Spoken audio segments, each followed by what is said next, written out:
Bem-vindos novamente então aos vídeos de jQuery e desta vez para continuarmos a falar de selectors ou neste caso do child filter, isto é, eu posso utilizar selectors dentro do meu jQuery, mas utilizando filtros, como nós já tivemos a ocasião de ver, e neste caso vamos falar sobre os filtros do tipo child.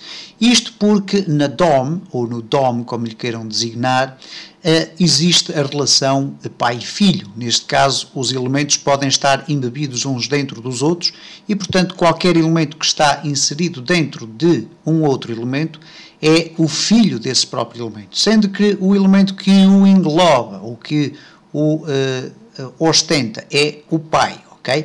E, portanto, temos esta relação hierárquica, ou quase parental, entre os elementos da DOM.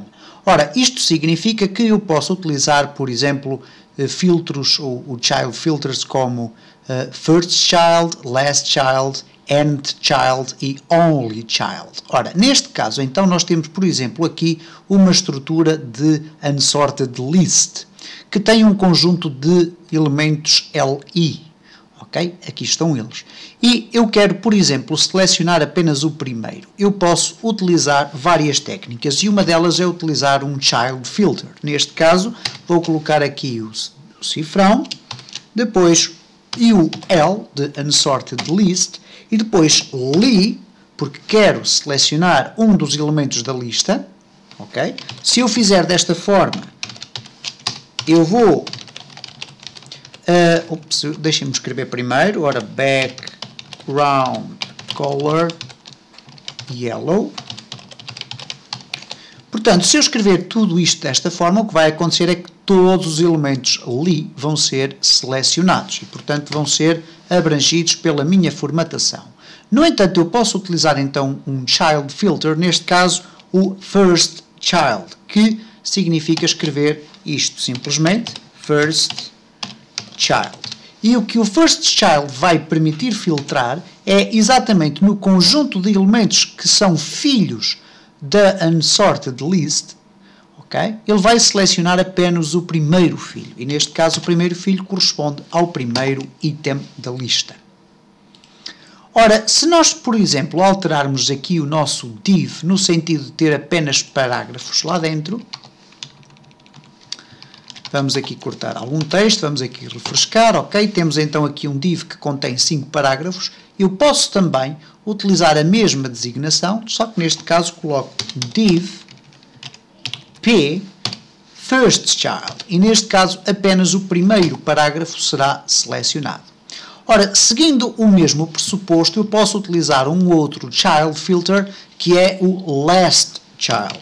E o resultado obtido será facilmente percepcionável, portanto nós iremos tentar selecionar o último elemento. Ora, neste caso eu pus left, mas não é left, é o last child, ok? E vamos aqui ver e reparem que cá está o último elemento. Evidentemente que se eu utilizar aqui o unsorted list e em vez do P utilizar o li, eu vou selecionar o item 5 daquela lista, uma vez que é o elemento que está designado aqui no meu selector.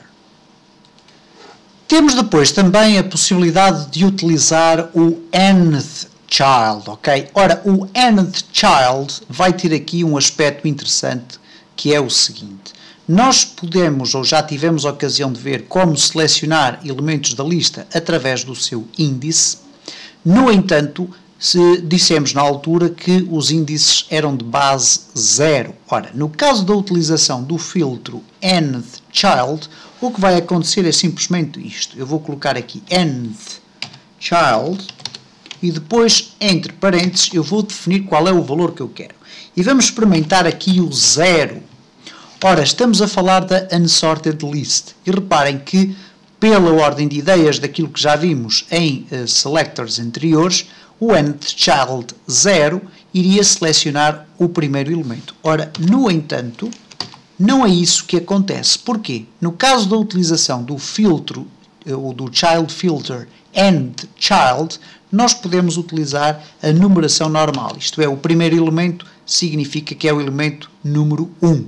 E, portanto, neste caso, cá está então o número 1, se eu quiser o último elemento é o número 5 e portanto eu posso selecionar cada um dos elementos desta forma, posso selecionar o elemento do meio que é o 3 e reparem como é muito simples utilizar o nth child. E para finalizar vamos dar aqui o exemplo de um outro child filter que é o only child. Ora, neste caso não vamos usar a unsorted list, uma vez que ela contém vários elementos li. Vamos utilizar aqui o nosso div, que contém parágrafos. Então, neste caso, vamos colocar div p only child. Ora, o que vai acontecer neste caso é que não vai acontecer rigorosamente nada quando eu refrescar o meu espaço. Isto porquê?